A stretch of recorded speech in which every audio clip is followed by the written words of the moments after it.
ভালো শ্রোতা হওয়ার কৌশল। কম কথা বলুন, বেশি শুনুন। এভাবেই জিতে নিন মানুষের মন।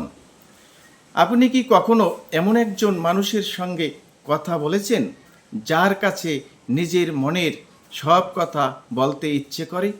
তিনি হয়তো খুব বেশি কথা বলেন না, কিন্তু মনোযোগ দিয়ে শোনেন। তার সঙ্গে কথা বললে মনে হয় এই মানুষটি আমাকে সত্যিই বুঝতে চাইছে।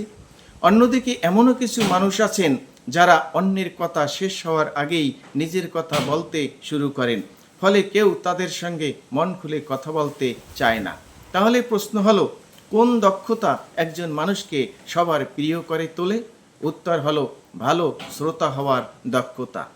আজকের ভিডিওতে আমরা জানব কেন ভালো শ্রোতা হওয়া জীবনের সবচেয়ে মূল্যবান দক্ষতাগুলোর একটি এবং কিভাবে আপনিও এই দক্ষতা গড়ে তুলতে পারেন। ভিডিওটি শেষ পর্যন্ত দেখুন, কারণ শেষের অভ্যাসটি আপনার ব্যক্তিত্বকে অন্যদের থেকে আলাদা করে তুলতে পারে। ভালো শ্রোতা হওয়া কেন গুরুত্বপূর্ণ?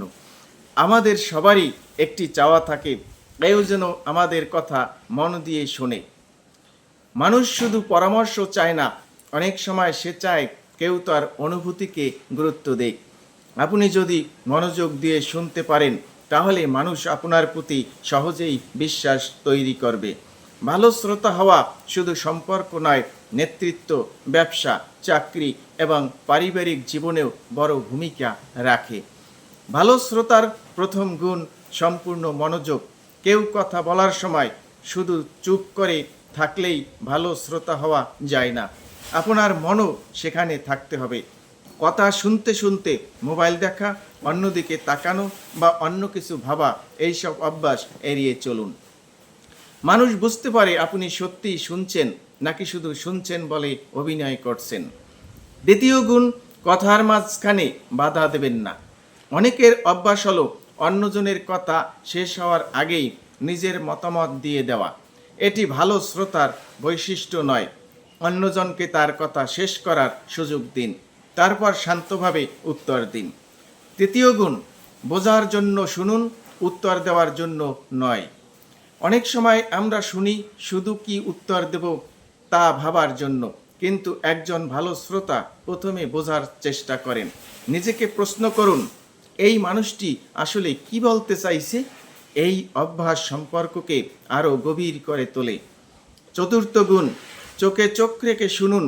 কথা শোনার সময় স্বাভাবিকভাবে চোখে চোখ রাখুন। মাঝে মাঝে মাথা নাড়ুন বা ছোট করে বলুন, ঠিক, বুঝতে পারছি। তারপর কি হলো?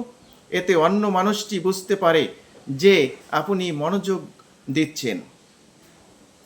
পঞ্চম গুণ, অপ্রয়োজনীয় পরামর্শ দেবেন না। সবসময় মানুষ সমাধান চায় না, অনেক সময় সে শুধু চায় কেউ তার কথা মন দিয়ে শুনুক। তাই তাড়াহুড়ো করে উপদেশ দেওয়ার আগে বুঝুন সে আসলে কি চায়। ষষ্ঠ গুণ, প্রশ্ন করুন।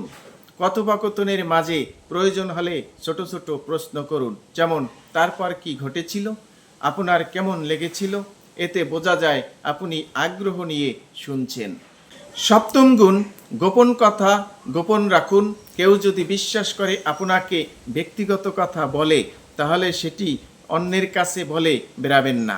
বিশ্বাস হারানো খুব সহজ, কিন্তু ফিরে পাওয়া খুব কঠিন। ভালো শ্রোতা মানে একজন বিশ্বস্ত মানুষ। অষ্টম গুণ, সহানুভূতি দেখান। অন্যের জায়গায় নিজেকে কল্পনা করার চেষ্টা করুন। যদি কেউ দুঃখের কথা বলে, তাহলে তার অনুভূতিকে ছোট করবেন না। বলতে পারেন, আমি বুঝতে পারছি বিষয়টি আপনার জন্য কঠিন ছিল। এই একটি বাক্য অনেক সময় মানুষের মনকে হালকা করে। একটি বাস্তব উদাহরণ, ধরুন দুইজন শিক্ষক আছেন। প্রথম শিক্ষক শুধু নিজের কথা বলেন, দ্বিতীয় শিক্ষক শিক্ষার্থীদের কথা মনোযোগ দিয়ে শোনেন, তাদের প্রশ্নের গুরুত্ব দেন এবং ধৈর্য নিয়ে উত্তর দেন।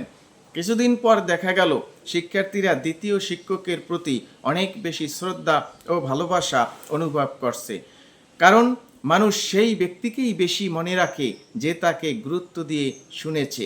মনে রাখবেন, ঈশ্বর বা প্রকৃতি আমাদের দুটি কান দিয়েছেন, কিন্তু একটি মুখ দিয়েছেন।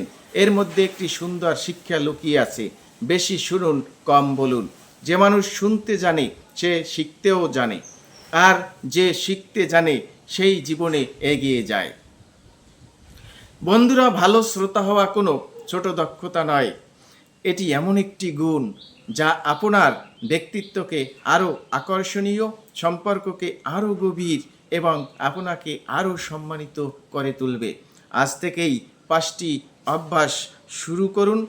মানুষকে বাধা না দিয়ে শুনুন, মোবাইল দূরে রাখুন, বোঝার জন্য শুনুন, সহানুভূতি দেখান, মানুষের বিশ্বাস রক্ষা করুন। মনে রাখবেন, মানুষ হয়তো আপনার সব কথা মনে রাখবে না, কিন্তু আপনি তাকে কেমন অনুভব করিয়েছেন সেটি অনেক দিন মনে রাখবে। ভিডিওটি যদি আপনার ভালো লেগে থাকে তাহলে একটি লাইক দিন এবং কমেন্টে লিখুন, আজ থেকে আমি একজন ভালো শ্রোতা হওয়ার অনুশীলন শুরু করব। ব্যক্তিত্ব উন্নয়ন, আত্মবিশ্বাস, যোগাযোগ দক্ষতা এবং জীবন দক্ষতা নিয়ে আরও এমন মানসম্মত ভিডিও পেতে আমাদের চ্যানেলটি সাবস্ক্রাইব করুন। ধন্যবাদ, দেখা হবে পরবর্তী ভিডিওতে।